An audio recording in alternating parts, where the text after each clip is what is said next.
Mul on väga hea meel peale nii ilusat laulu öelda tere hommikust, tere tulemast ja palju õnne tagantjärgi veel esimeseks suureks juubeliks, Alar Sikk.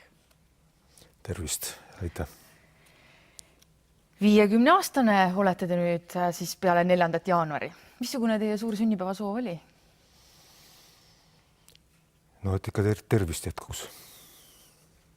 Selles eas soovitakse ju ikka selliseid asju. 50-aastaselt juba mõeldakse nii aktiivselt tervise peale. Teie, kes te olete eluaeg sporti teinud ja kõik 7 suuremat mäetippu võtnud ja me saame eestlastena uhke olla, et esimese eestlasena Everestile jõudnud. Ikka tervis, jah? Te eksite, ma olen väga spordikauge inimene. Kui te ise nende tippude peale mõtlete, mis kõige võimsama elamuse on jätnud? Noh, eks Everest ikka on. Ta oli ikkagi kõige raskem, no seal on kõrgus, mängib suurt rolli. No minu jaoks üle 8000 meetri. Jah, 8848. No võib-olla minu jaoks oli veel üks väga raske tipp. Oli siis Paapua Uus-Guineas. Loetakse ta siis Austraalia ookeani kõrgemaks Karstenspüramiid. See on tehniline, aga paljud teavad, et ma kardan ju kõrgust. Mul on kõrgusfoobia. See on niisugune tehniline tipp ja püstloodis seinad ja aga mida te seal naudite?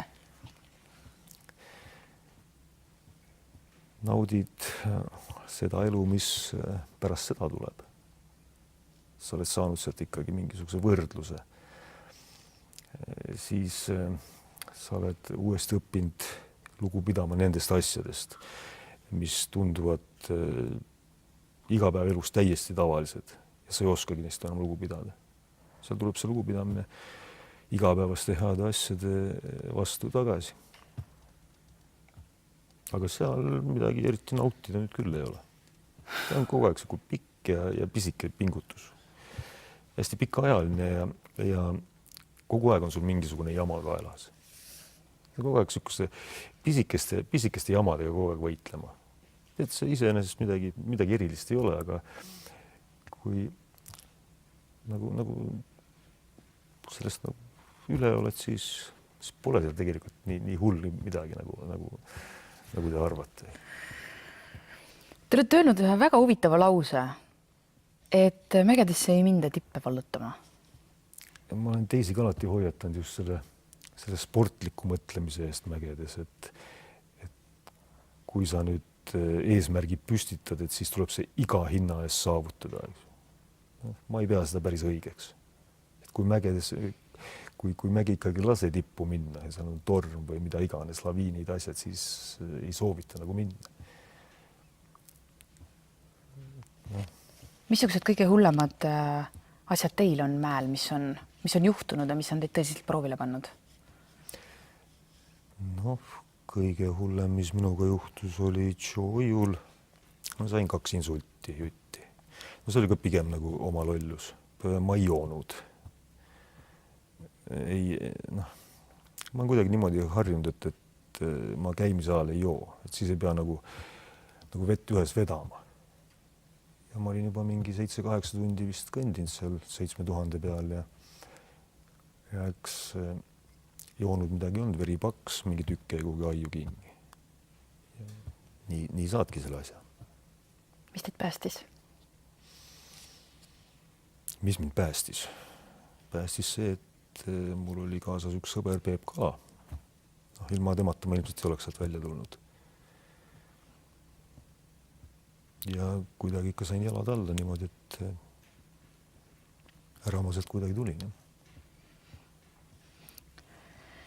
Kas te pärast hindasite ka midagi ümber või kas pärast seda kadus nagu tahtmine mägedele minna? Ei, tahtmine ei kadunud kuhugi, aga nendesse 8000 peale ikkagi eriti minna ei taha. Ühest küljest on see, kui sa sinna lähed, siis ühel hetkel saad nagu aru, kui mõttetu see kõik on. Et miks ma jälle siin olen, mida ma siin teen? Ma olen siin 2 kuud jälle jutti, kükitan kuskil pilve sees, eks ju, kui tegelikult all on nii palju huvitavat teha. Et ei ole nagu erilist soovi. Kas sellised mõtted tekkisid teil peale seda õnnetust või ka selle 2 kuu jooksul, kui te neid tippe olete võtnud, mis keerulised on olnud, külastavad sellised mõtted ja on raske ennast seal samas Tšooiul, selle sõbraga, see Saulius Vilius, kellega me olime ka Everestil, lõime juba käed, et see on meie viimane 8000. Et kuidagi mõttetud on need asjad. Aga nii ma olen kuulnud, et ta on juba kuskil käinud. Aga mina ei ole.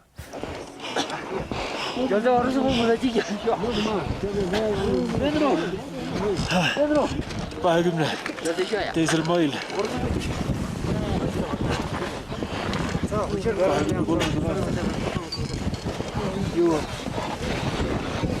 Eesti lipp esimest korda Mount Everesti tippu. Teil on ka kukkumisi mägedel olnud? No ega neid nii palju ka olnud ei ole, aga päris jube oli Kasheprum 2 peal Pakistanis.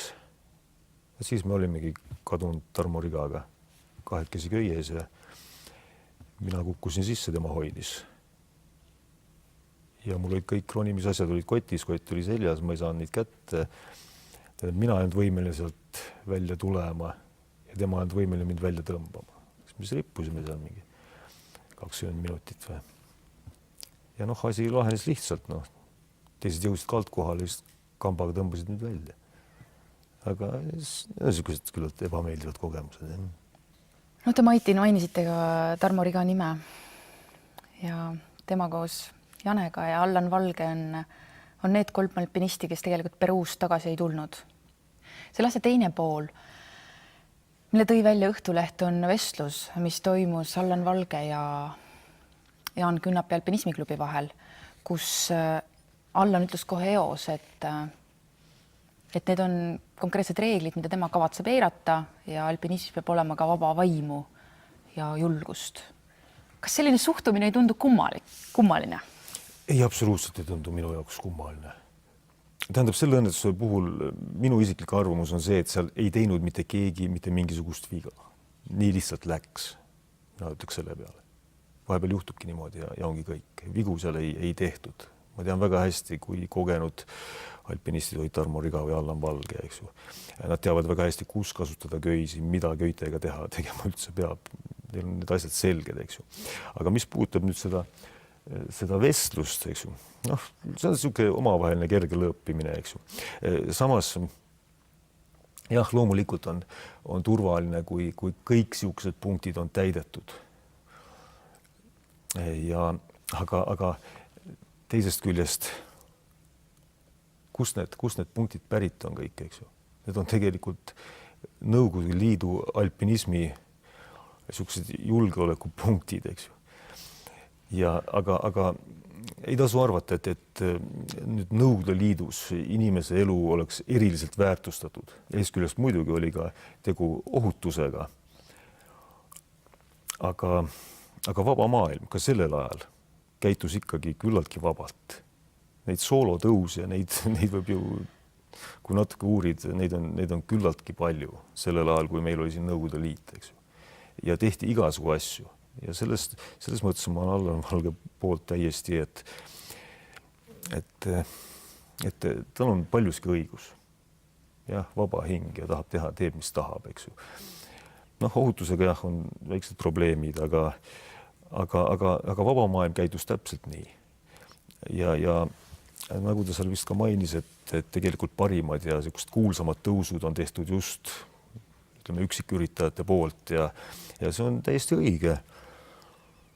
Ja pealegi, ütleme, kui nüüd näiteks mina tahaks kuhugi mingi kõvale mäetipule ronida, eks ju, kust ma võtan enda kaaslased?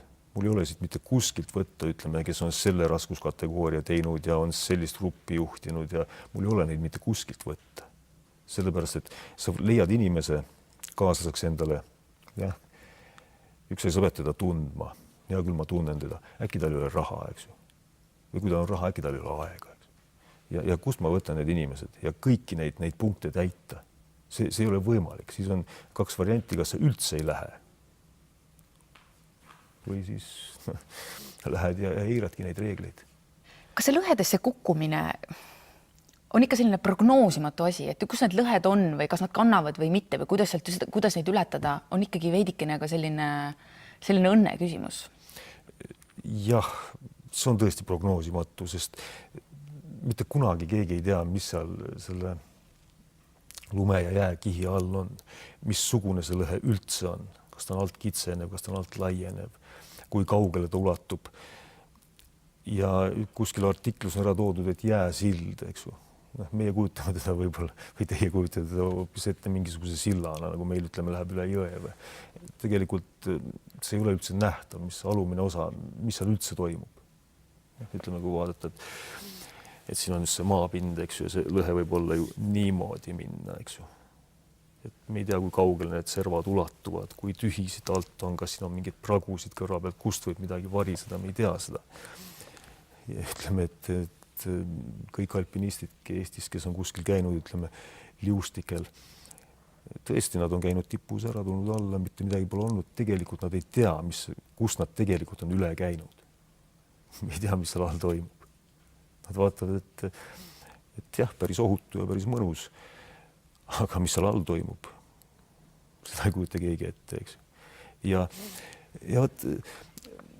kõik need asjad on ükskõik mis nurga alt sa vaatad. Neid asju võib vaadata täiesti eri nurkade alt.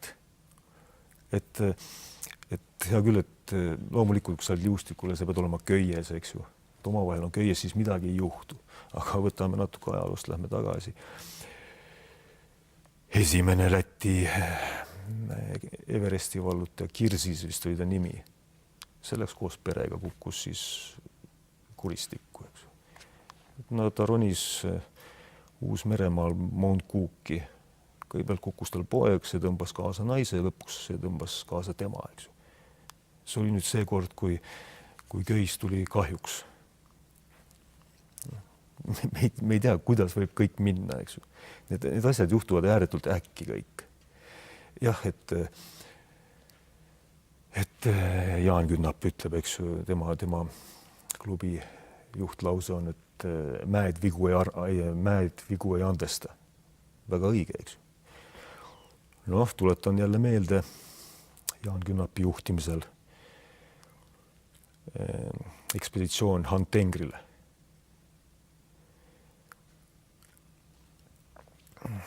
Tegime vea. Üks meie seast Priit Joosu ajas ümber teepoti. Sellest on ju meedias ka juttu olnud, eks ju. Ja me hilinesime väljaminekuga mingi 20 minutit, me tegime vea. Kuni me uut vett keetsime ja nii edasi. Aga need, kes õieti tegid, need said kõik surma. Aga me ei saanud. Mis seal juhtus? No tuli laviin ja kõik, kes olid meist eespool, need jäid kõik laviini. Meie tänu sellele teepotile jäime ellu. Et kõik oleneb sellest, kus nurga alt sa vaatad. Tõenäosus on loomulikult, kui sa kõiki reegleid täidad, siis tõenäosus seal, et õnnetus juhtub, on väiksem. See on teatud kindlad reeglid, mida peab ikkagi täitma. Et kui on ikka värsket lund palju saadanud juba mitu päeva, siis ei tasu, eks ju, edasi ronida ja samas jälle jätta siis ronimata, kui sul on lennupiletid planeeritud kindlaks ajaks. Täiesti riskivaba asi muidugi ei ole. Aga ei saa öelda, et see alpinism nüüd midagi, et see on ainult surm käibki ringi vikatiga. No aga siiski, kui ma ka praegu teie jutte kuulen, siis ma mõtlen, Alar, et kuidas see võimalik on, et kui 20 minutit varem teid on inimesed surma saanud, kui te Everestile lähete, me oleme kuulnud legende sellest, kuidas need inimesed, kes sinna mäkke jäävad, need sinna jäävad. Keegi ei too neid alla, et kui kuidagi see surmapuudutus on kogu aeg tunda või see ootamatus või see vari nagu saadab. No päris nii ta ei ole, eks ju. Ma vahepeal lastele loengut pean, eks ju, küsin ka algul, et mis te arvate, mis on maailma kõige eluohtlikum spordiala, eks ju. Siis nad kooris tavaliselt kohe karjuvad alpinism. Tegelikult pidi olema korvpall. Kõige rohkem vigastusi surmajuhtumeid, eks ju. Siis ütleme, boks 10 ei mahu, alpinism 50 ei mahu. Turvalise alaga. Ja ega neid alpiniste nii hulga ka surma ei saa. Mis see kõige olulisem asi on, mida te praegu teete või mis teile pinget pakub?